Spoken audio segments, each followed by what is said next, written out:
మంగళిపుడి వారికి నమస్కారం. Thank you so much. నమస్తే. కంగ్రాచులేషన్స్ అండి. థ్యాంక్ యూ అమ్మా. Thank you so much. మన తెలుగు ప్రజలకి, ఆంధ్రాకి ఒక విమెన్ హోమ్ మినిస్టర్గా రావడం అనేది చాలా ప్రౌడ్ ఫీల్ ఉంది యాజ్ ఎ విమెన్గా. నిజంగా నాకు కూడా అదే proud feel because of that Chandrababu Naidu గారు. ఇవన్నీ జరిగినాయి అంటే చంద్రబాబు నాయుడు గారి వల్ల. అందుకే నేను ఎప్పుడు అంటుంటాను, చంద్రబాబు నాయుడు గారు నాకు రాజకీయాలకు గాడ్ ఫాదర్ అని. సో ఆయనకి ఎప్పుడు కూడా రుణపడి ఉండాలి. తెలుగుదేశం పార్టీకి, చంద్రబాబు నాయుడు గారికి ఇద్దరికి కూడా రుణపడి ఉండాలి. అట్ ద సేమ్ టైం నా పాయకరపేట ప్రజలకి ఎలాగో రుణపడి ఉంటాం. ఫస్ట్ మీరు గవర్నమెంట్ టీచర్ అని విన్నానండి. Yeah, I'm teacher. టీచర్ నుంచి ఈరోజు హోమ్ మినిస్టర్ వరకు సచ్ ఎ గ్రేట్ జర్నీ కదా నిజంగా. అంటే great journey in a short span అనమాట. అంటే ఒక 10 years టైంలోనే నాకు 2013 వరకు కూడా ఐఎమ్ ఏ టీచర్. 2014 ఎమ్మెల్యే అయ్యాను. తర్వాత 19 కంటెస్ట్ చేశాను. తర్వాత ఉమెన్ ప్రెసిడెంట్, పాలిట్ బ్యూరో మెంబర్. ఇంకా 13 నుంచి నాకు కంటిన్యూ నా పొలిటికల్ జర్నీ స్టార్ట్ అయింది. ఒక 10 years అయిన తర్వాత చెప్పాను కదా ఇందాక, నా గాడ్ ఫాదర్ దయ వల్ల హోమ్ మినిస్టర్ ఉన్నాను. కానీ హానెస్ట్గా చెప్పండి, ఒక టీచర్గా మీ మనసుకు సంతృప్తి ఇచ్చిందా?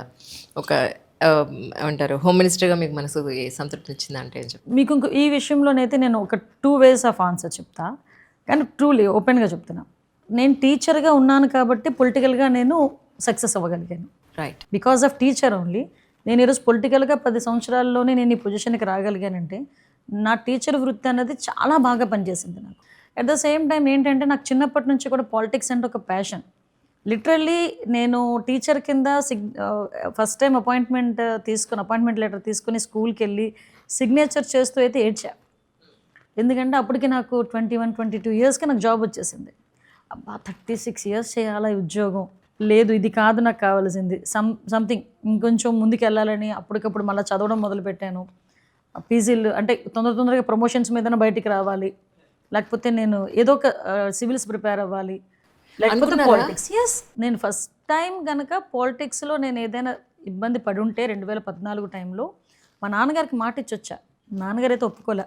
గవర్నమెంట్ టీచరు, చక్కని 2 పిల్లలు, ఎందుకు నీకు పాలిటిక్స్ అది ఇది అంటే, లేదు డాడీ ఒక్కసారి నాకు అవకాశం ఇవ్వండి, నాకు ఫస్ట్ నుంచి కూడా మీరు ఎంకరేజ్ చేసేవారు, ఈసారి కూడా నాకు ఒక్కసారి అవకాశం ఇవ్వండి, ఎవరికో రాదు ఇటువంటి అవకాశం, నాకు వచ్చింది అంటే, మరి ఏదైనా తేడా జరిగితే పరిస్థితి ఏంటి, నీకు వెనకాతల పొలిటికల్ బ్యాక్గ్రౌండ్ లేదు, అలాగే నా 1000 కోట్ల ఆస్తులు లేవు, ఏంటి పరిస్థితి అంటే, నా పిల్లల్ని ఒక 6 నెలలు చూసుకోండి, నేను సివిల్స్ ఏదో రకంగా నా బాధ నేను పడొస్తాను, సివిల్స్ కొట్టుకుంటానన్నా. మీరు సివిల్స్ అచీవ్ చేసింటే నిజంగా ఫస్ట్ ఇంటర్వ్యూ నాదే అయ్యి ఉండేది. I have a series from last almost 8-9 years. Okay. అందరు యూపీఎస్సీ సివిల్ సర్వెంట్స్ అందరిది నేను ఇంటర్వ్యూస్ చేసుకుంటాను. ఓన్లేండి, అలా చేయలేకపోయినా ఇలా చేస్తున్నారు. It's good thing. Right. So నాన్నగారితో అలా అన్నారు. తర్వాత ఆటోమేటిక్గా సక్సెస్ అయ్యాను. సో ఈరోజు ఈ పొజిషన్ వరకు రాగలిగాను. నో హెడిల్స్, బట్ బయటకు రాగలిగాను. కానీ నేను గత కొంతకాలంగా చూస్తున్నప్పుడు, అంటే ప్రీవియస్ గవర్నమెంట్ అప్పుడు కానీ ఇప్పుడు కానీ, రాజకీయ నాయకులు లిటరలీ మీడియా ముందుకు వచ్చి కెమెరా ముందు మైక్ పట్టుకుని వాళ్ళు మాట్లాడేది ప్రజలందరూ వింటున్నారు అని తెలిసినా కూడా పదజాలం చాలా దారుణంగా యూజ్ చేసిన సందర్భాలు చాలాసార్లు చూశాను అప్పుడు. బట్ ఇప్పుడు చాలా మీరంతా కూడా వెల్ ఎడ్యుకేటెడ్స్, చాలా ఏమంటారు ఎలిగెంట్గా, ఎక్కడా కూడా భాషాపరంగా ప్రజలందరూ వింటున్నారని చాలా కామన్ డీసెంట్గా మాట్లాడడం అనేది నేను చూస్తాను. ఈ వేరియేషన్ యాక్చువల్లీ అంటే ప్రజల్లో ఎలాంటి ఇంపాక్ట్ తీసుకొచ్చే అవకాశం ఉంది మీ ఉద్దేశ ప్రకారం? లేదండి, మీకు ఇక్కడ ఒక విషయం చెప్పాలి. నేను ఎమ్మెల్యేగా ఉండేటప్పుడు 2014-19 పీరియడ్లో అసెంబ్లీలో మాట్లాడుతున్నప్పుడు ఒక ఎమ్మెల్యే అటు నుంచి చాలా తీవ్రమైన పదజాలాలు మాకు వస్తుంది. మీరు అబ్జర్వ్ చేస్తుంటే లాస్ట్ టైం నేను అదే అసెంబ్లీలోని ఒక శాసనసభ్యురాలు మాటలు బట్టి నేను కూడా ఇబ్బంది పడిన సందర్భం కూడా మీకు తెలుసు, చాలా బాధపడిన సందర్భం కూడా తెలుసు. అటువంటి సిచ్యువేషన్లోనే నోటుకొచ్చిన చంద్రబాబు నాయుడు గారిని నోటుకొచ్చినట్టు మాట్లాడుతున్నారు, ఎదుపట్టు మాట్లాడుతున్నారు. మేమందరం పడుతున్నాం, అండ్ అధికారంలో ఉండి మేము పడుతున్న టైంలో ఒక ఎమ్మెల్యే జస్ట్ ఒక క్రాస్ దాటి ఒక పదం ఉపయోగించారు. నమ్మరు లోపలికి తీసుకెళ్ళి చంద్రబాబు నాయుడు గారు ఎంత గట్టిగా వార్నింగ్ ఇచ్చారో తెలుసా? దట్ ఈస్ ద లీడర్ అండి. ఆ లీడర్షిప్ అలా ఉండాలి. ఆయన వెంటనే మమ్మల్ని పిలిచి మిమ్మల్ని కొన్ని కోట్ల మంది అబ్జర్వ్ చేస్తారు, ఎంతోమందికి అవకాశం రాదు, మీకు వచ్చింది. 175 మంది ఎమ్మెల్యేలు అవ్వటం అంటే 5 కోట్ల మంది ఆంధ్రప్రదేశ్ ప్రజలు 175 మంది ఎమ్మెల్యేలు అవ్వటం అన్నది ఎంత పూర్వజన్మ సుకృతం కింద భావించాలి. అటువంటి ఎమ్మెల్యేలు మిమ్మల్ని కొన్ని కోట్ల మంది అబ్జర్వ్ చేసేటప్పుడు మీ భాష, మీ బాడీ లాంగ్వేజ్, మీ మాట తీరు ఎలా ఉండాలి, కనీసం మన నుంచనే విధానం కూడా, మన బాడీ లాంగ్వేజ్ కూడా ఎలా ఉండాలి అది అవతల వాళ్ళకి ఇన్స్పైరింగ్గా ఉండాలి తప్పించి మనల్ని చూస్తే చీ కొట్టుకునేటట్టుగా ఉండకూడదు అని ఆ రోజు చెప్పిన ఆ మాటలు ఈ రోజుకి కూడా మాకు భయం ఉంటుంది, గౌరవం ఉంటుంది. సో ఈ రోజుకి తెలుగుదేశం పార్టీ ఎమ్మెల్యేలన్నా, ఎన్డీఏ కూటమి ఎమ్మెల్యేలన్నా ప్రజలు ఎందుకు ఆ మాత్రం గౌరవిస్తున్నారు, ఈ రోజుకైనా మేము వచ్చిన తర్వాత ఆ పదజాలాలు మీరే అన్నారు, ఆ పదజాలాలు ఎక్కడ కనిపించట్లేదు, ఆ టైప్ ఆఫ్ కల్చర్ కనిపించట్లేదని. సో దట్ మేము ఆ డెకోరం మేము మెయింటైన్ చేస్తున్నాం. మెయింటైన్ చేసేటట్టు చేస్తున్నారు చంద్రబాబు నాయుడు గారు. ఈరోజు తనకి ఎగ్జాక్ట్గా పవన్ కళ్యాణ్ గారు కూడా అదే సపోర్ట్ ఇస్తున్నారు. మీరు నమ్మరమ్మా, ఈ రోజుకి కూడా మీకు చూపిస్తాను. వైఎస్ఆర్సీపీ సంబంధించిన వాళ్ళు ఫేస్బుక్స్ కానీ ట్విట్టర్లు కానీ ఓపెన్ చేసి చూడండి. వాళ్ళు మాట్లాడే మాట, ఆ పదాలు ఆడ మగ తేడా లేదు. ఆడవాళ్ళు అలాగే మాట్లాడుతున్నారు, మగవాళ్ళు అలాగే మాట్లాడుతున్నారు. వాళ్ళకి కనీసం వాళ్ళ నాయకుడు చెప్పడా అనిపిస్తుంటుంది. అసలు ఎందుకు పడాలి మేము ఇన్ని మాటలు? అసలు మేమెవరో తెలియదు, మా కుటుంబ నేపథ్యాలు తెలియదు, కానీ మా పర్సనల్ విషయాలు కూడా రోడ్డు మీదకి వచ్చి మాట్లాడే పరిస్థితులు కనిపించాం. 5 సంవత్సరాలు రాజకీయాల్లో ఉండి నిజంగా పోరాటమే చేసాం, అందరం పోరాటం చేసాం. సో అఫ్కోర్స్ దాన్ని ఫ్రూట్ ఈరోజు ఎంజాయ్ చేస్తున్నాం, అది వేరే విషయం. కానీ చంద్రబాబు నాయుడు గారు అధికారంలోకి వచ్చారు అని ఏపీ ప్రజలు సంతోషించే లోపలే ఈ వరదలు, వర్షాలు బీభత్సం సృష్టించేసింది. గట్టిగా చెప్పాలంటే ఈ రోడ్ల వ్యవస్థ కానీ మొత్తం అంతా చాలా డిస్టర్బ్ అయిపోయింది. ఇప్పుడు ప్రస్తుతానికి రిఫార్మ్స్ ఎలా జరుగుతున్నాయంటే ఏం చెప్తారు అంతగా? అమ్మా మీకు ఇంకో విషయం చెప్పాలి. ఈ విజయవాడకి వరదలు రావటం అనేది దురదృష్టమే, కానీ చంద్రబాబు నాయుడు గారు ముఖ్యమంత్రిగా ఉన్నప్పుడు రావటం అనేది ఒక అదృష్టం. ఎస్, నేను ఘంటాపథంగా చెప్పగలను ఈ మాట. నిజమండి, ఇదే సిచ్యువేషన్లో చంద్రబాబు నాయుడు గారు కాకుండా వేరే ముఖ్యమంత్రి ఏదైనా ఉన్నా ఈ రోజుకి కూడా దాన్ని రీస్టోర్ చేసే పరిస్థితి ఉండదు. బికాజ్ ఆఫ్ చంద్రబాబు నాయుడు గారు ఈ 10 రోజుల్లోనే తిరిగి వాళ్ళు తిరిగి వాళ్ళ లైవ్లీహుడ్ని చేస్తున్నారు, స్టార్ట్ చేయగలిగారు. నేను నా కళ్ళతో చూశానమ్మా, డే ఫస్ట్ నుంచి నా కళ్ళతో నేను చూశాను. ఎందుకంటే యాజ్ అ డిజాస్టర్ మేనేజ్మెంట్ మినిస్టర్గా సార్ అనిత డిజాస్టర్ మేనేజ్మెంట్ ఆఫీస్లో ఒకసారి కూర్చోంటే నేను వెళ్ళి కూర్చుంటే సార్ అక్కడికి వచ్చారు. అక్కడి నుంచి నేను సార్ కలిపి అజిత్ సింగ్ నగర్కి వెళ్ళాం. అంతవరకు ఆ సీరియస్నెస్ అన్నది అంటే మాకు తెలుసు, సిచ్యువేషన్స్ బాగాలేదన్న సంగతి తెలుసు. అక్కడికి వెళ్ళిన తర్వాత ఏ ముఖ్యమంత్రి అయినా తర్వాత సార్కి హైదరాబాద్ ప్రయాణం ఉంది. బాలకృష్ణ గారు ఒక ఇది పెట్టారు, ఫంక్షన్ పెట్టారు బాలకృష్ణ గారిది, 50 సంవత్సరాలు ఆయన సినీ జీవిత దేని గురించి పెట్టారు. సో దానికి వెళ్ళాల్సిన మనిషి చూసి సిచ్యువేషన్ చూసి నేను ఈ టైంలో ఎక్కడికి కదలను, నాకు నియర్ బై ఆఫీస్ ఎక్కడ ఉంది అంటే కలెక్టర్ ఆఫీస్, అంటే కలెక్టర్ ఆఫీస్లో ఏ ముఖ్యమంత్రి అంటే 10 రోజుల పాటు బస్సులో కూర్చొని అడ్మినిస్ట్రేషన్ చేస్తారు. మొత్తం సెక్రటేరియట్ని మొత్తాన్ని తీసుకొచ్చి కలెక్టర్ ఆఫీస్లో కూర్చోబెట్టారు. ఒక్కొక్క వార్డుకి ఒక సీనియర్ ఐఏఎస్, ఒక మంత్రి, ఒక ఎమ్మెల్యేని వేశారు. ఒక్కొక్క డివిజన్కి ప్రతి ఒక్కరికి కూడా ఇంటింటికి తీసుకెళ్ళి భోజనం ఇవ్వాలి. ఆయన చలించిపోయేవారు. మాకు భయం వేసేది. ఆయన ఫీల్డ్ వర్క్కి వెళ్ళి వచ్చి కూర్చొని మాకు రివ్యూ అనేసరికి లిటరల్లీ ప్రతి ఒక్కరిని భయపడేవాళ్ళు. ఎవరైనా వచ్చి ఆయనకి ఏమైనా చెప్పారా, ఏదైనా అందలేదా అంటే ఎంత మైన్యూర్ థింగ్స్ని ఆయన అబ్జర్వ్ చేస్తారంటే, ఒక అమ్మాయి ఎందుకు ఏడుస్తుంది, ఒక అతను ఎందుకు ఏడుస్తున్నాడు అని అడిగితే, మా మిస్సెస్ అక్కడ ఉండిపోయిందమ్మా లోపల, నేను మా అబ్బాయిని కాపాడుకుందామని తీసుకొచ్చాను, మా మిస్సెస్ని కాపాడండి అని ఒకతను. ఒక ఆమె వచ్చి నాకు మంచినీళ్ళు లేవు, మంచినీళ్ళు ఇవ్వండి అని. ఈ పదాలన్నీ తిరిగి తీసుకొచ్చి ఇలా జరుగుతుంది అక్కడ సిచ్యువేషన్, మీరేం చేస్తున్నారు, నాకు ఇంటింటికి వెళ్ళాలి. నైట్ 1 గంటకు 2 గంటలకు పడుకునే మనిషి మళ్ళీ మార్నింగ్ 6 o'clock అలా రెడీగా కూర్చొని రివ్యూ చేసేవారు, లేదా ఫీల్డ్కి వెళ్ళేవారు. అందుకే అన్నాను ఇందాక మాట, విజయవాడ వరదలు రావడం దురదృష్టమే, కానీ ఆ టైంలో చంద్రబాబు నాయుడు గారు ముఖ్యమంత్రిగా ఉండడం అదృష్టం. ఈ రోజుకి ఏ గవర్నమెంట్ ఇవ్వని ప్యాకేజ్ ఈరోజు అనౌన్స్ చేశారు నిన్ననే సార్. అంటే వాళ్ళకి తిరిగి మేము ఒక వరదల్లో పడి మేము బయటకు వచ్చేమన్న ఫీల్ కూడా ఉండదు వాళ్ళకి. డెఫినెట్లీ ప్రజలందరూ కూడా హ్యాపీగా ఉన్నారు. నేను ఒక్కొక్కసారి చెప్తుంటా చంద్రబాబు నాయుడు గారి గురించి, నేను ఏకలవ్య శిష్యురాలే చంద్రబాబు నాయుడు గారికి. ఆయన చూస్తూ నేర్చుకున్నాం, ఈ 10 సంవత్సరాలు ఆయన చూస్తూనే నేర్చుకున్నాం ఎలా చేయాలి వర్క్ అన్నది. సో మేము కూడా ఎంజాయ్ చేస్తాం, వర్క్ని ఎంజాయ్ చేస్తాం. అవును, ఇందాకనే అంటున్నారు 10ంటికి బయటకు వచ్చానంటే ఇంకొక గంటలో 12 గంటలు మీరు బయటకు వచ్చా. యాక్చువల్లీ ది నెక్స్ట్ కూడా ఇంకా మీటింగ్ ఉందన్నారంటే, కానీ కష్టం కదండి యాజ్ ఎ మదర్ మీకు? నా అదృష్టం, నా పిల్లలు నాకు సహకరిస్తారు, నిజంగా నా అదృష్టం అది. ఒక సింగిల్ పేరెంట్గా నేను నా పిల్లలు ప్రతి ఆస్పెక్ట్లోని కూడా ఈ 10 years వాళ్ళు నన్ను అంతా సపోర్ట్ చేయబట్టే. ఎక్కడికైనా వెళ్తున్నాను అన్న జాగ్రత్తగా అంటారు అంతే. ఏ రోజు నన్ను ఇబ్బంది పెట్టిన పరిస్థితి కూడా రాలే. వాళ్ళకి ఎందుకో చంద్రబాబు నాయుడు గారు అన్నా కూడా అంతే అభిమానం వాళ్ళకి కూడా. పవన్ కళ్యాణ్ గారు అంటే ఆటోమేటిక్గా ఉంటుంది కదా ఇష్టం. సో వాళ్ళు నాకు సహకరించబట్టే నేను ఈ రోజు వరకు ఇలా నేను ఇంత పర్ఫెక్ట్గా వర్క్ చేసుకోగలుగుతున్నా. అది నా అదృష్టం. అంటే అవుట్ ఆఫ్ మై క్యూరియాసిటీ సరదాగా అడగడం ఈ క్వశ్చన్. అంటే యాజ్ ఏ మదర్ పొద్దున్న లేస్తే వాళ్ళకి ఏదో వండి పెట్టాలని ఉంటుంది కదా మనకి, ఏం తింటున్నారో లేదో ఎలా ఉంటున్నారో అని. అసలు టైం ఉందా మీకు ఈ రోజు? వాళ్ళు నన్ను అడుగుతున్నారు, అమ్మ ఏం తింటావు, మీకు ఒక మెసేజ్ చూపిస్తాను ఇప్పుడు, అమ్మ ఏం తింటావు లక్ష్మాంటి చేత ఏం వండించమంటావు అని అడుగుతుంది అనమాట, మెసేజ్ పెడుతుంది. సో ఒక స్టేజ్ అంతే, ఒక స్టేజ్ వరకు వాళ్ళని మనం చూసుకున్నాము. వాళ్ళు కొంచెం కొంచెం పెద్దోళ్ళు అయ్యారు కదా, ఆటోమేటిక్గా ఇప్పుడు తిరిగి వాళ్ళే నన్ను అడుగుతున్నారనమాట.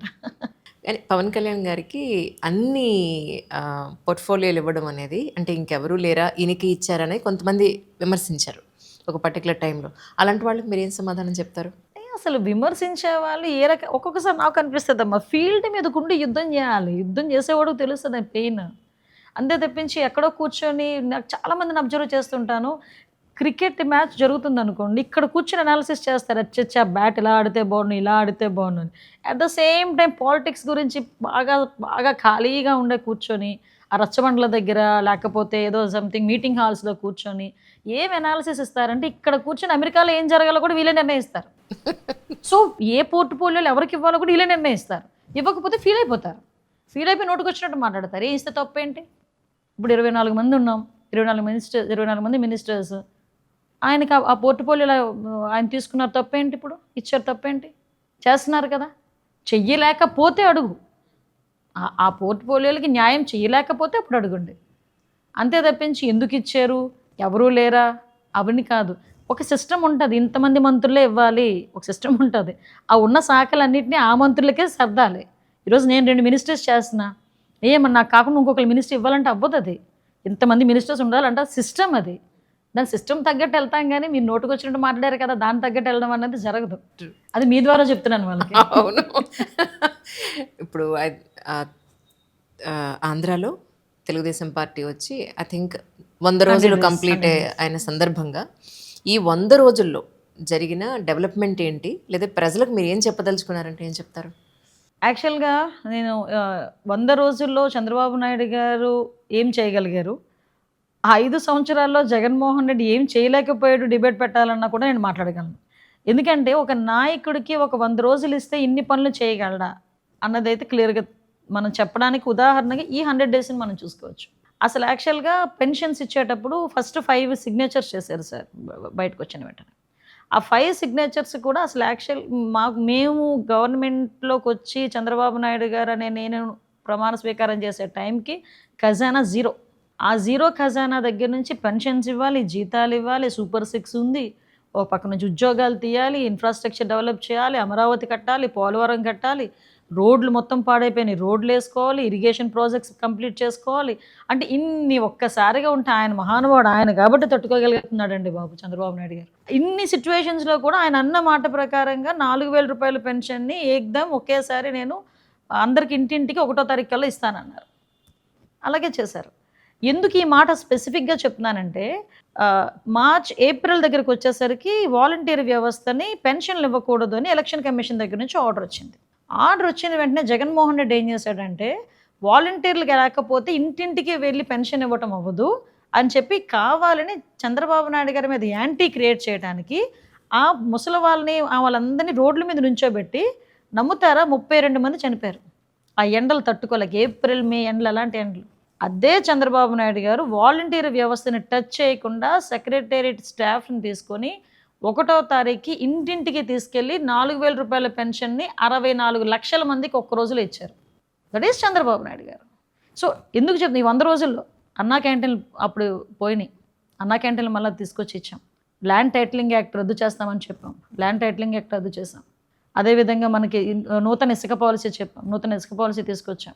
20 లక్షల మంది ఉద్యోగాలకు ఇస్తామనిలో భాగంగా మెగా డిఎస్సిలోని ఈరోజు తీసుకొచ్చి అనౌన్స్ చేశారు, మెగా డిఎస్సి ఇచ్చారు. ఈరోజు మద్యం పాలసీ ఈరోజు మళ్ళీ రెన్యువల్ చేశారు, అంటే రికవరీ మళ్ళీ మొత్తం అంతా కలిపి. అవును పాపం మందుబాబులు అందరూ మాకు ఇప్పుడు బ్రాండ్లు దొరుకుతున్నాయి. బ్రాండ్లు దొరుకుతున్నాయి అంటే తిరిగి మంచి అంటే ఇప్పుడు శుభ్రమైన మంచి లిక్కర్ మంచి ప్రైస్కి అమ్మాలి అని చెప్పి ఈ రోజే మద్యం పాలసీని కూడా క్యాబినెట్లో ప్రవేశపెట్టాం. ఇప్పుడు ఎన్టీఆర్ హెల్త్ యూనివర్సిటీ పేరు మార్చేసి వైఎస్ఆర్ హెల్త్ యూనివర్సిటీ అంటే అది మళ్ళీ చేసుకున్నాం. దిశ పోలీస్ స్టేషన్ మార్పు చేసుకొని మళ్ళీ తిరిగి మహిళా పోలీస్ స్టేషన్స్ కింద మళ్ళీ కన్వర్ట్ చేసుకున్నాం. ఇవన్నీ కాక లాస్ట్ 5 సంవత్సరాలు నాకు తెలిసి ఓ 30-40 సార్లు వెళ్ళుంటాడు జగన్మోహన్ రెడ్డి. మా వాళ్ళు తెలియదు, ఇంకా ఎక్కువ సార్లు వెళ్ళుంటాడు. నిధులు తీసుకొచ్చేస్తాడేమో అని ఫస్ట్ 10 టైమ్స్ వెళ్ళినప్పుడు అనుకున్నారు. కానీ తర్వాత తెలిసిపోయింది కేసులు మాఫీ చేసుకోవడానికి వెళ్తున్నాడు, సూట్ కేసులు అందించడానికి వెళ్తున్నాడు అని చెప్పి తెలిసిపోయింది. కానీ 30 సార్లు 40 సార్లు వెళ్ళిన జగన్మోహన్ రెడ్డి ఒక రూపాయి తేలేపాడు. కానీ ఈ 100 రోజుల్లో కేంద్ర ప్రభుత్వం నుంచి అమరావతికి 15,000 కోట్లు, పోలవరానికి 12,500 కోట్లు తీసుకొచ్చిన ఘనత ఎన్డీఏ గవర్నమెంట్ది, చంద్రబాబు నాయుడు గారిది. ఈ 100 రోజులు రోజుకు ఒక అచీవ్మెంట్ మేము చూపించగలం. అలా ఉంది పరిస్థితి. కానీ డిఎస్సిది వచ్చిన వెంటనే సంతకం చేయడం అనేది పాపం నిరుద్యోగుల జీవితాల్లో ఒక ఆశ అండి నిజంగా. మీకు విషయం చెప్పిన లాస్ట్ 5 ఇయర్స్లో ఒక్క నోటిఫికేషన్ లేదు. కానిస్టేబుల్స్కి 6,000 మందికి కానిస్టేబుల్స్కి నోటిఫికేషన్ అనౌన్స్ చేసి మళ్ళీ వీళ్ళే కేసులు పెట్టి వీళ్ళే కోర్టులకి వెళ్ళి ఆపేశారు. ఇప్పటికీ వాళ్ళు తిరుగుతున్నారు మా చుట్టూ. అంటే ఒక్క జాబ్ను కూడా, అంటే వాలంటీర్లు జాబులని చెప్పి చూపించుకునే పరిస్థితి వచ్చింది. అంటే బీటెక్ చేసేవాడు, ఎంటెక్ చేసేవాడు కూడా 5,000 మందికి వాళ్ళ దగ్గర పని చేయాల్సిందే. అది వాళ్ళ పరిస్థితి. కానీ చంద్రబాబు నాయుడు గారి ఆలోచన ఎలా ఉంటుందంటే నెలకి మినిమం ఒక 50,000 నుంచి ₹1,00,000 ఎలా సంపాదించాలన్నది క్రియేట్ చేసే మనిషి చంద్రబాబు నాయుడు గారు. అందుకే చంద్రబాబు నాయుడు గారు అంటే అందరికీ ఒక నమ్మకం. ట్రూ. కానీ ఒకానొకప్పుడు హైటెక్ సిటీ కానీ అక్కడ ఫినాన్షియలీ చాలా స్ట్రాంగ్ కానీ బిజినెస్ కానీ తీసుకొచ్చిన ఘనత చంద్రబాబు నాయుడు గారికి ఉంది. ఇక్కడ చూస్తే తెలంగాణతో కంపేర్ చేస్తే కనుక ఇక్కడ ఇన్కమ్ అనేది చాలా తక్కువ కంపారిటివ్లీ. ఇప్పుడు మొత్తం అంతా కూడా ఖజానా ఖాళీ ఉంది, అప్పులు కుప్పలై ఉన్నాయి అన్న దీంట్లో ఇప్పుడు ఈ వరదల దాంట్లో ఎలా మేనేజ్ చేస్తున్నారు యాజ్ ఏ హోమ్ మినిస్టర్గా? అంటే యాక్చువల్గా వరదల విషయంలో కాంపెన్సేషన్స్ అనౌన్స్ చేసేటప్పుడు మేమందరం అడిగాం group of ministries, sir burden మరీ ఎక్కువగా ఉంటుంది అంటే ఒకటే మాట అన్నారండి ఆయన, అయితే అవుతుంది, మనం కష్టపడదాం, వాళ్ళకి ఈ టైంలో మనం సహాయం చేయకపోతే ఇంకెవరు చేస్తారు, మనం చేయకపోతే ఇంకెవరు చేస్తారు, వాళ్ళకి రిలీఫ్ కావాలి, వాళ్ళు ఆ షాక్ నుంచి బయటికి రావాలి, సో అదేదో మనం కష్టపడదాం అని చెప్తూనే ఈ రిలీఫ్ ఫండ్కి యాక్చువల్గా సీఎం రిలీఫ్ ఫండ్కి ఎంతమంది బయటకు వచ్చి వాళ్ళ తాలూకా అంటే అభిమానాన్ని కానీ వాళ్ళ తాలూకా సహాయ సహకారాలు కానీ అందిస్తున్నారో మీరు చూసారా? వీల్ చైర్ మీద కూర్చున్న ముసలావిడను కూడా బయటకు వచ్చి నా పెన్షన్ అని చెప్పి ఇచ్చేళ్ళింది. ఒక ఆవిడైతే గాజులు తీసి చేతులు పెట్టి వెళ్ళిపోయింది. చిన్నపిల్లలు $200 $300 వాళ్ళు డిబ్బీలో వేసుకున్నవి కూడా బయటకు తీసుకొచ్చి స్కూల్ పిల్లలు తీసుకొచ్చి చంద్రబాబు నాయుడు గారి చేతిలో పెట్టారు. వాళ్ళు ఏ నమ్మకంతో నాకు ఇచ్చున్నారు వచ్చి వాళ్ళందరూ కూడా. సో అదే నమ్మకాన్ని నేను నిలబెట్టుకోవాలి, మనం కష్టపడదాం, కావలిస్తే ముందు వాళ్ళకి ఇవ్వాల్సింది ఇద్దాం, పెద్ద ప్యాకేజ్ అయినా ప్రాబ్లం లేదు ఇద్దామన్నారు. అందుకే ఆయన అంటే మాకు మనం కూడా. And more over film industry నుంచి చాలా చక్కటి విరాళాలు ప్రజల కోసం చాలామంది ముందుకు వచ్చారు. అందరూ టీవీ ఆర్టిస్టులు వచ్చారండి, ఫిలిం ఆర్టిస్టులు వచ్చారు, వాళ్ళు కూడా మిగతా చాలామంది వచ్చారు. ఈరోజు బయటకు చెప్తున్నాను కదా, ఈవెన్ ఉద్యోగస్తులు వాళ్ళు ఒక రోజు జీతాన్ని అందరూ కూడా విరాళంగా ఇచ్చారు తెలుసా. ఈరోజు మా ఎమ్మెల్యేస్ కానీ ఎమ్మెల్సీస్ కానీ వీళ్ళందరూ కూడా ఒక నెల జీతాన్ని విరాళంగా ఇచ్చిన సందర్భం. ఒక హాస్టల్ వార్డెన్స్ అందరూ కలిపి తీసుకొచ్చి వాళ్ళు విరాళంగా ఇచ్చారు. అంటే ఎవరికి తగ్గట్టు వాళ్ళు ఎంతో కొంత తీసుకొచ్చి వాళ్ళకి ఇచ్చే సహాయంలో మా పాత్ర కూడా ఉండాలి అని ఒకే ఒక కాన్సెప్ట్తో చంద్రబాబు నాయుడు గారి చేతిలో పెట్టారండి. అది తీసుకొచ్చి ఎంత నమ్మకం లేకపోతే ఆయన చేతిలో తీసుకొచ్చి పెడతారండి. అమరావతి పరిస్థితి ఏంటండి? ఏం లేదు, మేము చంద్రబాబు నాయుడు గారు ఎప్పుడైతే ముఖ్యమంత్రి చంద్రబాబు నాయుడు గారు అని నేను అనే ఒక వాయిస్ వచ్చిందో ఆ రోజు ఏదో అంటారు కదా, అమరావతి ఊపిరి తీసుకుంది. సో నో ఇష్యూ, అమరావతికి వచ్చింది ఏమి లేదు. ఇక్కడ ఆంధ్రప్రదేశ్ రాజధాని అమరావతి. 5 సంవత్సరాలు ఏదో చేద్దామని నరకం చూపించాడు. కానీ అక్కడ ఉన్న మహిళా రైతులు కానీ, అమరావతి ప్రజలు కానీ, రాష్ట్రంలో ఉన్న ప్రజలు కానీ, ఎక్కడైతే విశాఖపట్నాన్ని రాజధానిగా చేస్తానని చెప్పిన ఆ విశాఖపట్నం ప్రజలు కూడా మాకు అమరావతి రాజధానిగా కావాలి అని మాట్లాడే సందర్భం. చంద్రబాబు నాయుడు గారు ముఖ్యమంత్రి అయిన తర్వాత ఫస్ట్ టైం సెక్రటేరియట్కి వెళ్ళినప్పుడు అమరావతి ప్రజలు ఇచ్చిన ట్రీట్ చంద్రబాబు నాయుడు గారికి, దారి పొడుగున పూల మీద తీసుకెళ్లారు, లిటరలీ పూల మీద తీసుకెళ్లారు ఆయన. అంతకుమించి ఇంకేం కావాలి, అందుకే ఆయన అమరావతి ఊపిరి తీసుకుంటున్నాను. రైట్. ఏపీ నుంచి ఒక ఆవిడ, ఒక బ్రాహ్మణ ఆవిడ, ఆల్మోస్ట్ ఒక 60 ఏళ్ళు ఉన్నాయి ఆవిడ ఫోన్ చేశారు. తరతరాలుగా ఉన్న ఆస్తులు, ల్యాండ్లు ప్రీవియస్ గవర్నమెంట్ వాళ్ళు మమ్మల్ని చాలా ఇబ్బంది పెట్టి చాలా వరకు వాళ్ళు కబ్జా తీసేసుకున్నారు. అంజలి, మాకు ఇక్కడ గవర్నమెంట్లో మాకు ఎవరు తెలీదు, మా ల్యాండ్లు కొంచెం మాకు ఇప్పించగలుగుతావా అని. సో ఆ పాయింట్లో అలాంటి వాళ్ళకి మీరు ఏం భరోసా ఇస్తారు? యాక్చువల్గా ఇలాంటి వాళ్ళు మీ వరకు వచ్చింది ఒకటే కేసు అమ్మ, మా వరకు వచ్చింది కొన్ని, చంద్రబాబు నాయుడు గారి వరకు వెళ్ళింది కొన్ని వేలు లక్షల కేసులు ఉన్నాయి. ఎందుకంటే వైజాగ్ లాంటి సిటీస్లో ఒక 100 గజాల స్థలం ఉందంటే దాన్ని కాపాడుకోవడానికి ఒక మనిషిని అక్కడ పెట్టుకునే పరిస్థితులు. ఎప్పుడు ల్యాండ్ 22 ఏలోకి వెళ్ళిపోతుందో తెలియదు. అలా చేసిన సందర్భంలో ఇలాగ చాలామంది ఉన్నారనే రెవెన్యూ మినిస్టర్ గారు మన అనగాని సత్యప్రసాద్ గారుకి చంద్రబాబు నాయుడు గారు ఆదేశాలు ఇచ్చారు.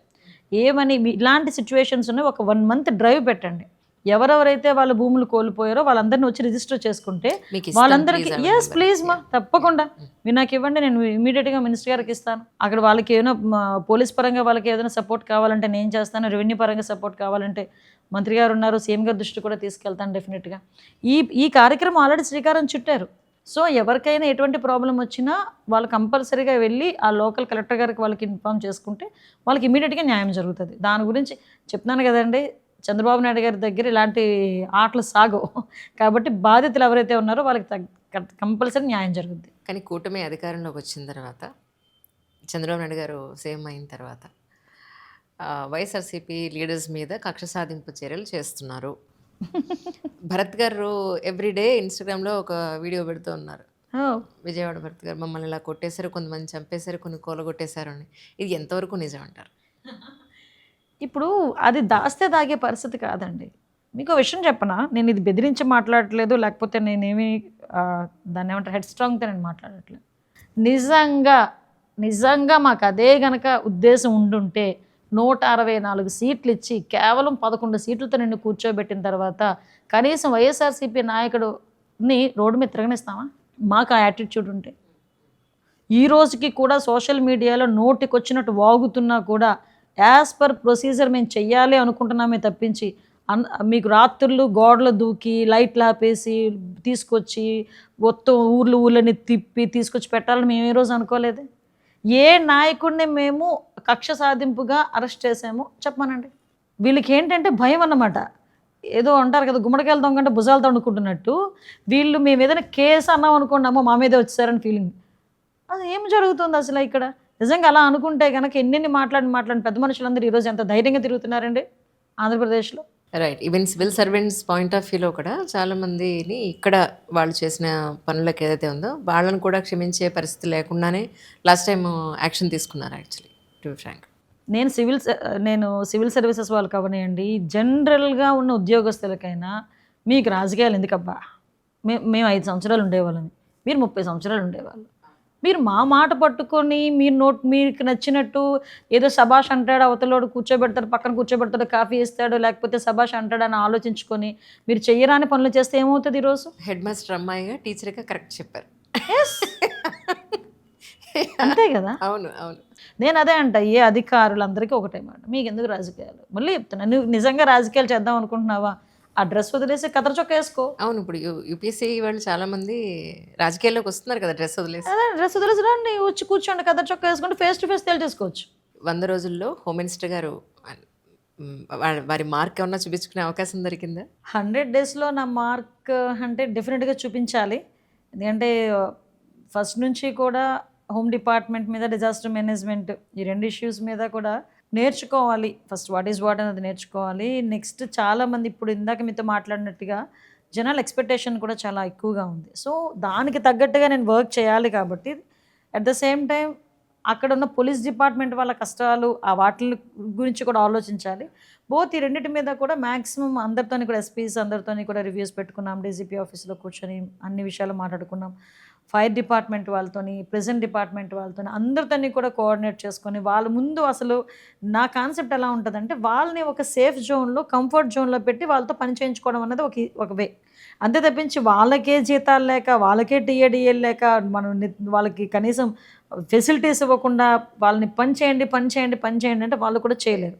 లాస్ట్ 5 years నాకు ఈ 3 నెలల అనుభవంలో పోలీసు వ్యవస్థని నిర్వీర్యం చేసి పడేశారు. ఒక లా అండ్ ఆర్డర్ని మనం కంట్రోల్ చేయాలని కానీ, ఒక ట్రాఫిక్ని కంట్రోల్ చేయాలని కానీ, లేకపోతే ఈ గాంజాని కొంచెం కంట్రోల్ చేయాలని కానీ, డ్రగ్స్ని కంట్రోల్ చేయాలని కానీ వీటి మీద పరిస్థితి లేదు.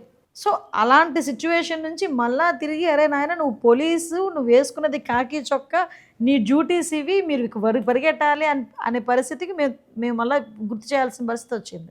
సో దట్ అది అక్కడ నుంచి మేము మొదలుపెట్టామండి. పోలీస్ వెల్ఫేర్ గురించి ఆలోచించుకొని గాంజా కొంచెం కంట్రోల్ చేయాలని దాని మీద కూడా కొంచెం గట్టిగానే పెట్టుకున్నాం.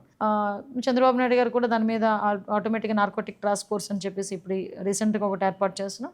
సో ఇవన్నీ కూడా చేస్తూ డిజాస్టర్ మేనేజ్మెంట్లో కూడా మొన్న చంద్రబాబు నాయుడు గారు ఇచ్చిన గైడెన్స్, మొన్న విపత్తులు ఏదైతే వచ్చినాయో, మనకి ఫ్లడ్స్ ఏవైతే వచ్చినాయో, ఆ ఫ్లడ్స్లోని ఆయన చేసిన పని, ఇవన్నీ కూడా నాకు ఒక లెర్నింగ్ పొజిషన్ అనమాట ఇప్పుడు. Great experience. So great experience. Next ఎటువంటివి రాకూడదు, ఏ విపత్తులు రాకూడదు, ఏ విపత్తు వచ్చినా ఎలాగ మేము పని చేయాలి అన్నదైతే మాకు ఒక రెడీ మెంటల్, మేము మెంటల్గా రెడీ అయిపోయాం. ఎస్ ఇలా చేయాలి అని చెప్పి రెడీ అయిపోయాం. రైట్. కానీ లాస్ట్ టైం శ్రీభరత్ గారు వైజాగ్లో మాట్లాడినప్పుడు ఇక్కడ డ్రగ్స్ స్మగ్లింగ్, గాంజా అనేది చాలా ఎక్కువైపోయింది అంజలి అని అన్నారు.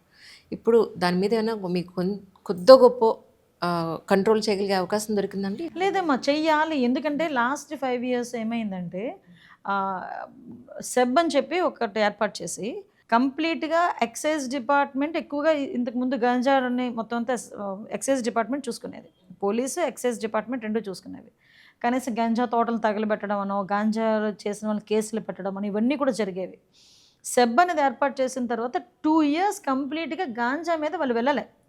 ఎక్సైజ్ డిపార్ట్మెంట్లో కొంతమందిని వీళ్ళు సెబ్ అని చెప్పి తీసుకొని వీళ్ళు దేనికి చేశారంటే లిక్కర్ శాండ్కి కాపలా పెట్టారు. లిటరల్లీ చెప్తున్నాను నేను ఈరోజు. అంటే లిక్కర్ బయట నుంచి ఏ లిక్కరు రాకుండా లోకల్ లిక్కరే తాగాలి అని ప్రోత్సహించడానికి, బయట లిక్కర్ రాకుండా చేయడానికి సెబ్ను ఉపయోగించుకున్నారు.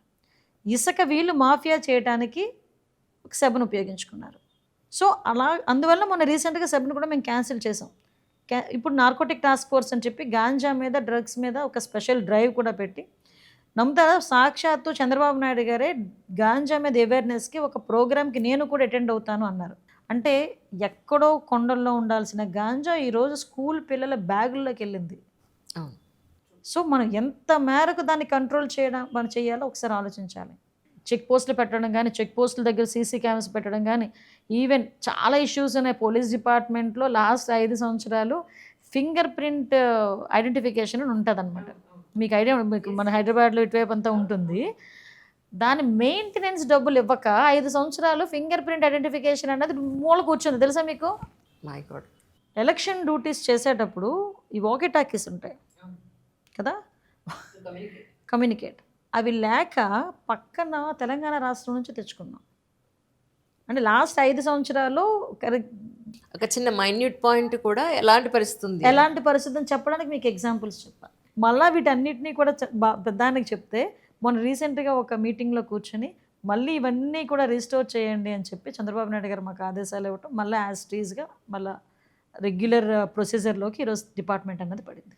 వైజాగ్లో భరత్ గారి యూనివర్సిటీ ఆపోజిట్లో కొండని మొత్తం అంతా తొలిచేసి అక్కడ ఒక పెద్ద మహల్ కట్టారు అని. ఏం చేశారండి ఇది ఇప్పుడు ఫైనల్గా? దాన్ని ఏం చేయాలని మేము ఆలోచిస్తున్నాం. అంటే అక్కడ బ్యూటిఫుల్ ప్లేస్ అమ్మ అది.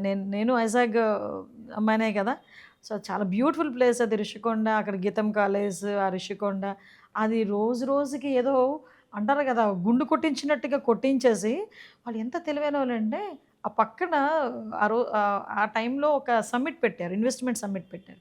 ఈ ఫ్లైట్ నుంచి వచ్చిన వాళ్ళు అది చూస్తారేమో అని చెప్పి దానికి గ్రీన్ కవర్ వేసారనమాట. చూసారు కదా, గ్రీన్ క్లాత్ ఉంది. విషయం ఏంటంటే అది ఇంకా ఒకసారి ఆలోచించుకొని దాన్ని ఏం చేయాలన్నది ఆలోచించుకోవాలన్నమాట.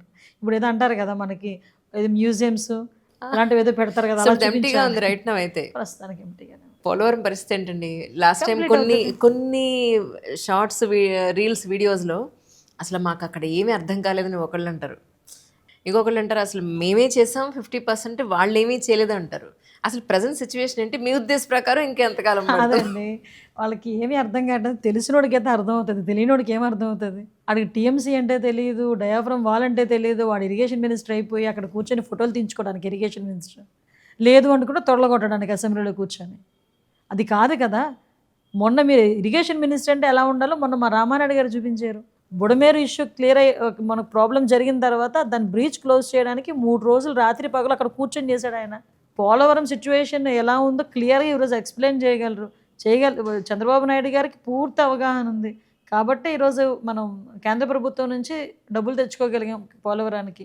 పోలవరం పూర్తి చేసే దాని మీద కమిట్మెంట్తో ఉన్నాం కాబట్టి ఈరోజు ధైర్యంగా చెప్పగలుగుతున్నాం మేము పోలవరాన్ని పూర్తి చేస్తామని చెప్పి. యాక్చువల్లీ కలకటాలో జరిగిన women rape and murder case గురించి కానీ, లేకపోతే ఢిల్లీలో జరిగిన ఇష్యూస్ గురించి కానీ, విమెన్ మీద జరిగే అట్రాసిటీస్ ఇవన్నీ కూడా. అండ్ హైదరాబాద్లో కూడా చాలా హెవీగానే జరుగుతున్నాయి. ఇవన్నీ చూసినప్పుడు ఇక్కడ ఏపీలో విమెన్ మీద ఇలాంటి అత్యాచారాలు, హత్యలు జరగకుండా ఉండడానికి మీరు ఎలాంటి జాగ్రత్తలు తీసుకుంటున్నారంటే ఏం చెప్తారు? యాక్చువల్గా ఉమెన్ అబ్యూజింగ్స్ విషయంలో ఫస్ట్ థింగ్ ఏంటంటే, నేను ఫస్ట్ నుంచి చాలామంది అన్నారు, అనిత ఎందుకు గాంజా గాంజా అని పట్టుకుంటున్నావు, చాలా ఇష్యూస్ ఉన్నాయి కదా, వాటి మీద నువ్వు కాన్సన్ట్రేట్ చేయాలి కదా, ముందు ఎందుకు గాంజా మీదకి వెళ్ళావని. ఇన్ని క్రైమ్కి కారణం గాంజా డ్రగ్స్. ఒక అమ్మాయిని రేప్ చేసి చంపేశాడు, మేము ఎంక్వైరీ చేస్తే వాడు గాంజా మత్తులో ఉన్నాడు, లేకపోతే డ్రగ్ మత్తులో ఉన్నాడు. ఒక చిన్న పిల్ల మీద అబ్యూస్ ఏంటంటే వాడు మత్తులో ఉన్నాడు. చంటి పిల్లల మీద కూడా అత్యాచారాలు జరుగుతున్నాయి, ఏంటి ప్రాబ్లం, వాడు గాంజా మత్తులో ఉన్నాడు. అంటే నేనేమంటానంటే బేస్ని కొట్టాలి, ముందు బేస్ని కొట్టాలి. ఆ విషయంలో మేము ఫస్ట్ ఆఫ్ ఆల్ గంజాయి విషయంలో చాలా స్ట్రిక్ట్గా మేము ముందుకెళ్ళటం. అట్ ద సేమ్ టైం ఈ రోజుకి కూడా ఒక ఫాస్ట్ ట్రాక్ కోర్ట్స్ అని చెప్పి, ఫాస్ట్ ట్రాక్ కోర్ట్స్ పోక్సో యాక్ట్లో ఫాస్ట్ ట్రాక్ కోర్ట్స్ని పెట్టడం జరుగుతుంది. అతను ముఖ్యమంత్రి హోదాలో ఉండేటప్పుడు చంద్రబాబు నాయుడు గారు ఉమెన్ ప్రొటెక్షన్ విషయంలో ఒక ఉమెన్స్ ఆర్గనైజేషన్స్ వాళ్ళందరితోని కూడా ఒక పెద్ద ర్యాలీ తీసిన మనిషి ఇదే విజయవాడలో. మనందరం కూడా ఉమెన్ ప్రొటెక్షన్ విషయంలో ఉండాలని. లోకేష్ గారు కరిక్యులమే మార్చాలి, ఉమెన్ మీద గౌరవం పెరగాలి. ఫస్ట్ థింగ్ ఏంటంటే స్త్రీ మీద గౌరవం పెరిగిన రోజు ఇది జరగవు. సో ఆ గౌరవం పెరగాలి, దాన్ని కరిక్యులంలో చేర్చాలి, చిన్న స్థాయి నుంచి కూడా అది జరగాలి అని లాంగ్ రన్ ఆలోచించి నిర్ణయాలు తీసుకునే మనుషులు ఇప్పుడు ఈరోజు మన గవర్నమెంట్లో ఉండడం మా అదృష్టం. సో దట్ ఆ విషయంలోనే ఎక్కడైనా ఇమీడియట్గా నా అదృష్టం ఏంటంటే, పలానా దగ్గర ఎక్కడైనా ప్రాబ్లం జరిగింది అనేసరికి నేను ఎస్పీకి ఫోన్ చేసి అదేమైంది అనే లోపు తీసుకొచ్చి నిందితుడిని పట్టుకుని జైలుకి పంపిస్తున్నారు. సో అంత ఫాస్ట్గా ఉన్నారు. అంత ఫాస్ట్గా ఉండేటట్టు చేసింది కూడా చంద్రబాబు నాయుడు గారే. సో ఉమెన్ ప్రొటెక్షన్ విషయంలో ఎక్కడ కూడా కాంప్రమైజ్ అయ్యే పరిస్థితి లేదు. వాళ్ళకి అన్ని రకాలుగా కూడా, అంటే లాస్ట్ టైం ఇది కూడా మీకు చెప్పాలి, దిశ పోలీస్ స్టేషన్ 21 రోజుల్లో ఉరి తీసేస్తాము, అలా తీసేస్తాము అని చెప్పి ప్రగల్భాలు పలికితే నేను కూడా నిజంగా 21 రోజుల్లో సాధ్యమా అనుకున్నా. సో ఈ విషయం మీద ఫోరెన్సిక్ ల్యాబొరేటరీ ఒకటి అమరావతిలో కట్టాలని చంద్రబాబు నాయుడు గారు శంకుస్థాపన చేస్తే 21 రోజుల్లోని శిక్ష పడేటట్టు చేస్తాను దిశ చట్టం అని చెప్పి తీసుకొచ్చిన ఈ పెద్ద మనిషి అమరావతిలో ఫోరెన్సిక్ ల్యాబొరేటరీ కడుతున్నారని చెప్పి ఆపేశాడు. ఎక్కడి నుంచి తీసుకొస్తాడు ఫోరెన్సిక్ రిపోర్ట్స్, నాకు అర్థం కాదు. కడుతున్న వాటిలే ఆపుతావు, 21 రోజులు శిక్ష విధిస్తానంటావు, అసలు ఎలా రిలేట్ అవుతుంది? ఆ దిశ మీకు నమ్మరు, ఒకసారి ప్రీవియస్ ఫొటోస్ తీయండి ఒకసారి. దిశ పోలీస్ స్టేషన్ ఓపెన్ చేస్తున్నానని చెప్పి మొత్తం లేడీ బ్యాచ్ మొత్తం వచ్చింది, మంత్రులు, ఎమ్మెల్యేలు అందరూ రాజమండ్రి వెళ్ళారు. పాపం జగన్మోహన్ రెడ్డికి ప్లేస్ కూడా లేకపోతే చేతికి ఒకటికే ప్లేస్ ఇచ్చారు, రిబ్బన్ కత్తిరించడానికి, కత్తిరికి ఆ చేతికి ఇచ్చారు ప్లేస్. పాపం ఆయన ఎగిరి ఇలా ఫోటో మీకు ఎప్పుడైనా ఉంటే చూపిస్తాను, లేదంటే గూగుల్లో ఒకసారి సెర్చ్ చేయండి. నిజమమ్మా నేను చెప్పేది. నేను అనుకునేది నిజంగా కత్తిరికి ఆయన చేతికే ప్లేస్ ఇచ్చారు, మిగతా అందరూ మన ఆడవాళ్ళే మొత్తం. అంత ప్రెస్టేజియస్గా తీసుకెళ్ళి కట్ చేస్తే, ఆ సీన్ కట్ చేస్తే ఏమైందో తెలుసా, నవ్వకూడదు. సాయంత్రం అయ్యేసరికి ఒక ఆడపిల్లని గ్యాంగ్ రేప్ చేసి 3 రోజుల నుంచి 7 గ్యాంగ్ రేప్ చేసి ఎంత ధైర్యంతో తీసుకొచ్చి అదే దిశ పోలీస్ స్టేషన్ ఏదైతే జగన్మోహన్ రెడ్డి ఓపెన్ చేశాడో అదే పోలీస్ స్టేషన్ ముందు వదిలేసి వెళ్ళిపోయారు. అంటే అంత భయంకరమైన సిచ్యువేషన్స్ని ఫేస్ చేశారు ఆంధ్రప్రదేశ్ ప్రజలు. Now they are happy, they are secured now. కానీ ప్రకాశం బ్యారేజ్ కూల్ చేయడానికి ఒక కుట్ర జరిగింది అనేది ఒక సోషల్ మీడియాలో ఒకటి నడుస్తుందండి, ఎంతవరకు నిజమంటారు? అంటే మేమేదో రాజకీయం చేసేసాము, మేమేదో రాజకీయంగా మేము మాట్లాడేస్తున్నాము అన్నది కాదు. మీరు ఒక కామన్గా, మీరు ఒక అన్ని చూసే వ్యక్తిగా, ఒక కామన్ ఉమెన్గా మీరు ఒకసారి ఆలోచించండి. 14.4 క్యూసెక్స్ వాటర్ ఫ్లో, ప్రకాశం బ్యారేజ్ కెపాసిటీ 11.9 ప్రకాశం బ్యారేజ్ కెపాసిటీ. ఆ రోజున్న water flow 11.4 lakh cusecs water ఆ రోజు వచ్చింది. ఒక పక్క నుంచి జనాలు మునిగిపోయారు, అక్కడ ఇబ్బందులు పడుతున్నారు, ఒక పక్క నుంచి టెన్షన్. 11,90,000 క్యూసెక్ వాటర్ వస్తే పరిస్థితి ఏంటి అన్నది మా టెన్షన్. సో ఈ టెన్షన్స్ మధ్యలో సడన్గా మాకు ఫోన్ వచ్చింది, ఇలాగ వచ్చి గుద్దుకొని మా అక్కడ కొంచెం ఆ వాల్ అది చిన్న డ్యామేజ్ అయింది. సో కొంచెం అది మనకి ఇబ్బంది అవుతుంది, అక్కడ అలా ఆగిపోయినాయి, ఏంటి పరిస్థితి అని చెప్పి ఎంక్వైరీ చేస్తే ఆ 3టికి కూడా వైఎస్ఆర్సీపీ కలర్స్, ఆ 3 బోట్లకి వైఎస్ఆర్సీపీ కలర్స్. 3 బోట్ల యజమాని ఒకడే వైఎస్ఆర్సీపీ నాయకుడు తాలూకా మనిషి, ఆ తలసిల్ రఘురాము, ఆ నందిగాం సురేష్ తాలూకా మనుషులు తాలూకా బోట్లు అవి. పరిస్థితి చూస్తే అందులో ఇసుక ఉంది. అంత పెద్ద బోటు, దగ్గర దగ్గర 40 టన్నులు ఉన్న బోటు, మీరు వాటర్ ఫ్లోలోకి వెళ్ళిపోకుండా ఉండాలంటే నైలాన్ తాడు పెట్టి కడతారా, ఇనుప గొలుసులు పెట్టి కట్టాలా? జస్ట్ ఒక నైలాన్ తాడు పెట్టి కట్టారు. పోనీ ఏదో తాడు పెట్టి కట్టారు అనుకోండి, దగ్గర దగ్గర అది అవతల ఉద్దన రాయనపాలెంలో ఉండాల్సిన ఒడ్డున ఉండాల్సిన బోట్లు ఇక్కడికి వచ్చినాయి, అదొకటి. నెక్స్ట్ ఇంకోటి ఏంటంటే అదే ఒడ్డున 200 బోట్లు పైగా ఉన్నాయి. ఇంతకన్నా తేలికైన బోట్లు కూడా చాలా ఉన్నాయి. ఏ బోట్లు కదలలే. ఈ 5 బోట్లు కదిలినాయి. అందులో ఒకటి కొట్టుకుపోయింది, ఒకటి మునిగిపోయింది. ఈ 3 బోట్లు వచ్చి కొట్టినాయి. కొట్టడం కౌంటర్ వెయిట్ దెబ్బతినింది. అది ఏదైనా చిన్న తేడా జరిగి ఆ బ్రిడ్జ్ కనుక ఏదైనా అయ్యుంటే 11.4 లక్షల క్యూసెక్ల వాటర్ కనుక బయటకు వచ్చి విజయవాడ పరిసర ప్రాంతాలు, విజయవాడ గుంటూరు మీద పడుంటే ఎన్ని వేల మంది చనిపోయేవారమ్మా. నేనేమంటానంటే, అరే మేము ఫస్ట్ నుంచి సైకో జగన్ అంటే చాలామంది మమ్మల్ని ఏదో అనేవారు. మరి ఇలాంటి పని చేస్తే సైకో జగన్ అనరా? అంత పెద్ద ఇష్యూ అసలు నాకైతే మతిపోయింది. మాకు అరే ఏమైనా జరుగుంటే ఎంతమంది ప్రాణాలు బలి తీసుకుంటావు అంటే, చంద్రబాబు నాయుడు మీద నీకు కసి ఉండొచ్చు, చంద్రబాబు నాయుడు గారి గవర్నమెంట్ మీద నీకు బాధ ఉండొచ్చు, కానీ దాన్ని నువ్వు ఇంకా ఏదైనా బెటర్ వేలో ఆలోచించాలి తప్పించి ఇంత నీచంగా ఆలోచిస్తావా? అమ్మ, ఒక్కొక్క కౌంటర్ వెయిట్ బరువు ఎంతో తెలుసా?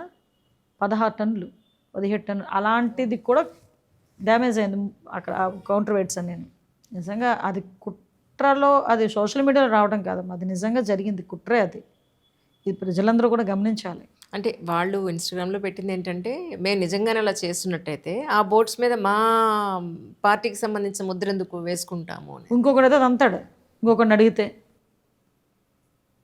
అడిగితే ఎందుకు ఇస్తాడండి? వాడు పార్టీ వాడు కాబట్టి ఇచ్చుకున్నాడు. పోనీ నాకు అఫ్కోర్స్ సమాధుల మీద కూడా రంగులు వేసుకునేవాడు అండి మనోడు.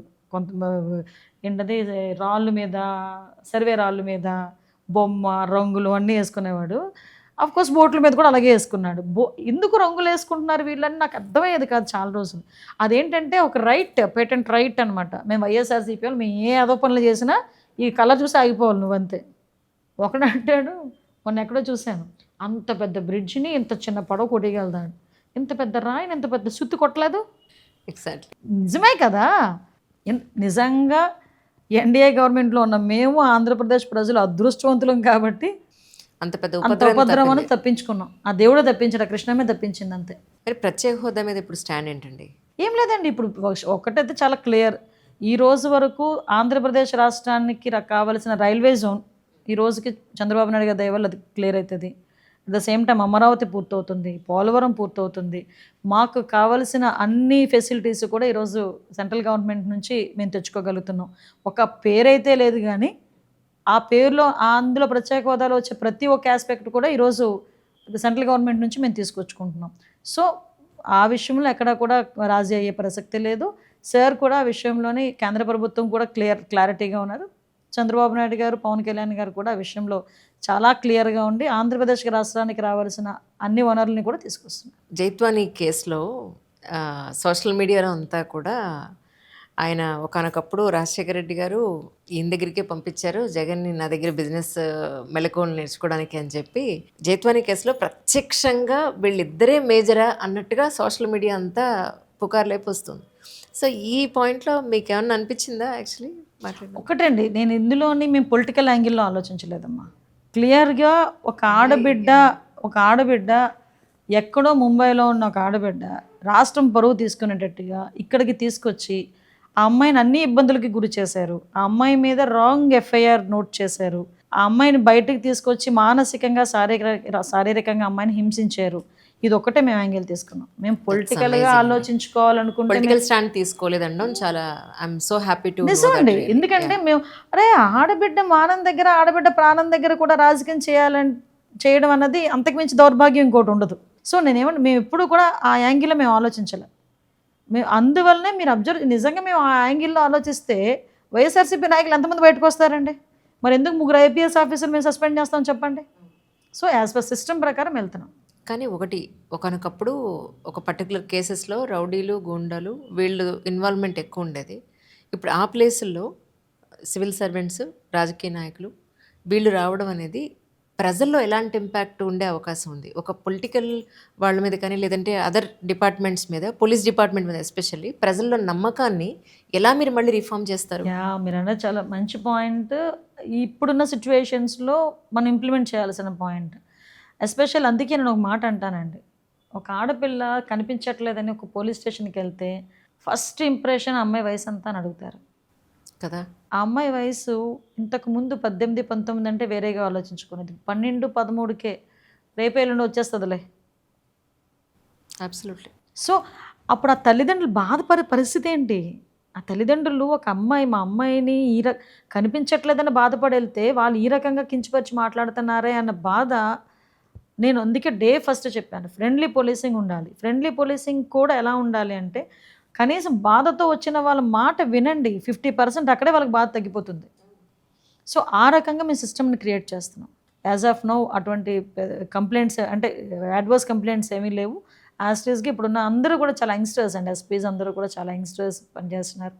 అందరూ కూడా పర్ఫెక్ట్గా వర్క్ చేసుకుంటున్నారు. కానీ ఇప్పుడు మొన్న న్యాచురల్ కెలామిటీ తర్వాత, ఈ వర్షాలు వీటి తర్వాత రోడ్స్ అన్నీ ఇప్పుడు మళ్ళీ నార్మల్ అంతా సెట్ అయిందండి? అంటే యాక్చువల్గా మనకి సెట్ అవుతాయండి ఇప్పుడు. ఎందుకంటే లాస్ట్ చెప్తున్నాను కదా, ఈ ఈ ఈ న్యాచురల్ కెలామిటీ తర్వాత కాదు, మనకి 19 to 24 వచ్చిన పెద్ద ఉపద్రవం ఉంది కదా, దాని ప్రభావం ఇవన్నీ రోడ్లు కొట్టుకుపోవడం, రోడ్లు లేకపోవడం, ట్రైన్స్ లేకపోవడం, ఆ ఉపద్రవం దగ్గర ఈ ఉపద్రవం ఎంత. కానీ అప్పుడు వాళ్ళు 5 సంవత్సరాలు చేయలేని పనులు, ఆ రోడ్లు దుస్థితి ఇవన్నీ కూడా ఈరోజు మళ్ళీ తిరిగి రిపేర్స్కి ముందు ఇమీడియట్గా రిపేర్స్ చేయాలి అని సార్ కూడా డబ్బులు శాంక్షన్ చేయడం జరిగింది. నెక్స్ట్ ఇంకోటి ఏంటంటే మినిమం రోడ్స్ అవన్నీ కూడా సార్ ఇనిషియేషన్ తీసుకొని ఎక్కడ కూడా ప్రజలకు ఇబ్బంది లేకుండా చేసుకుంటారండి. అది మాత్రం క్లియర్. మ్యామ్, తర్వాత గుడ్లవల్లేరు ఇంజనీరింగ్ కాలేజ్ అమ్మాయిల పాయింట్ ఆఫ్ వ్యూలో మీ స్టాండ్ ఏంటి యాక్చువల్గా? ఏం లేదమ్మా, గుడ్లవల్లేరు ఇష్యూ మా దృష్టికి వచ్చిన వెంటనే అదే టైంలో వరదలు ఉన్నప్పటికీ కూడా దాని మీద డీటెయిల్ ఎంక్వైరీ వేయాలి అనే ఉద్దేశంతో, ముఖ్యంగా ఆడపిల్లలు ఎవరైతే ప్యానిక్ అయ్యారో ఆ ప్యానిక్ అయిన అమ్మాయిలందరికీ కూడా అసలు విషయం తెలియాలనే ఉద్దేశంతో దాన్ని ఈజీగా మాత్రం తీసుకోకుండా డెఫినెట్గా దాని మీద ఒక ఎంక్వైరీ జరగాలని ఢిల్లీ నుంచి ఒక టెక్నికల్ టీంని తీసుకొచ్చి ఇక్కడ మొత్తం అన్నీ కూడా చెక్ చేయించి ఎంక్వైరీ చేయించి అట్ లాస్ట్ వాళ్ళే ఇక్కడ ఏమి జరగలేదు, అలాంటి ఇబ్బంది ఏమీ లేదు అని చెప్పిన తర్వాత మేము కాసేపు మేము అందరం కూడా ఆగాం. అట్ ద సేమ్ టైం నేనేమంటానంటే ఆల్ ఆఫ్ సడన్ ఈరోజు పిల్లలు ఏదో జరిగింది అని ఒక ప్యానిక్ సిచ్యువేషన్లో ఉండేటప్పుడు ఒక ముఖ్యమంత్రి హోదాలో ఉన్న వ్యక్తి ఒక ఇన్సిడెంట్ మీద ఎలా రియాక్ట్ అవుతారని చెప్పడానికి నేను చెప్తున్నా. వాళ్ళందరూ ప్యానిక్ అయ్యే ఉన్న సమయంలో ఒక పోలీస్ ఆఫీసరు వాళ్ళ మీద కొంచెం రూడ్గా మాట్లాడింది. అంటే తను పేషెన్సీ కోల్పోయి ఏదో మాట్లాడింది ఆవిడ అక్కడ నుంచి తప్పించేసాం, డ్యూటీ నుంచి తప్పించేశారు అక్కడ నుంచి. అంటే ఆడపిల్లలకున్న ప్యానిక్ సిచ్యువేషన్లో మనం ఎక్స్ప్లెయిన్ చేసి వాళ్ళకు ఒక భరోసా కల్పించాలి అని చెప్పడం జరిగింది. ఈ ఫ్లడ్స్ ఉన్న నేపథ్యంలో నేను వెళ్ళలేకపోయాను, బట్ నేను ఏదో ఒక రోజు కంపల్సరీగా వెళ్తాను హాస్టల్కి. వాళ్ళందరితో కూడా మాట్లాడి ఎక్కడ కూడా వాళ్ళకి ఒక భరోసా ఇచ్చి ఒక ధైర్యం ఇచ్చే పరిస్థితి ఉంటుంది, డెఫినెట్గా ఉంటుంది.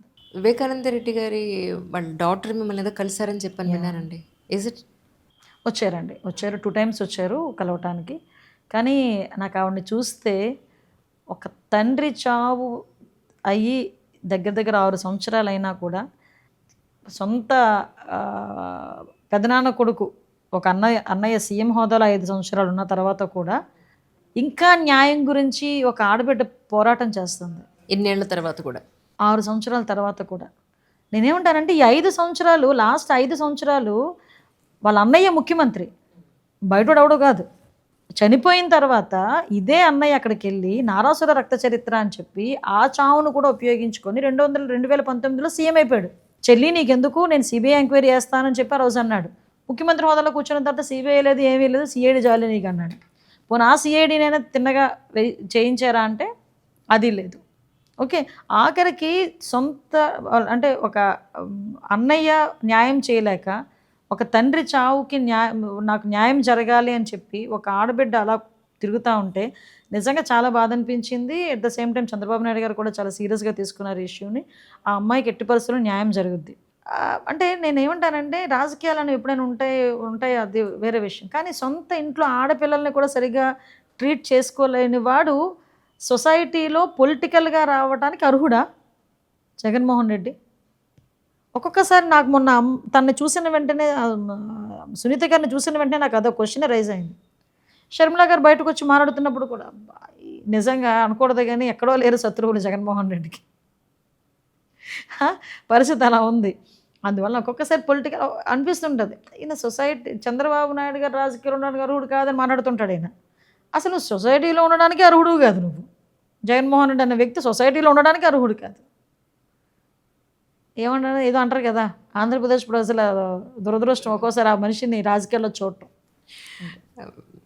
మనం అనుకున్నట్టు మీరు వచ్చి కరెక్ట్గా 10-12 గంటలు దాటిపోయింది అడుగు బయట పెట్టి. But thank you so much for time అండి. Thank you. మీరు చాలా ఓపిక్గా. అయ్యో మై ప్లెజర్.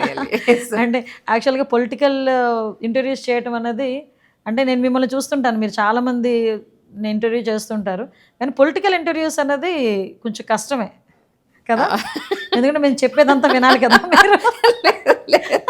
సో దట్ అందుకో చెప్తున్నా. Thank you so much. Thank you so much.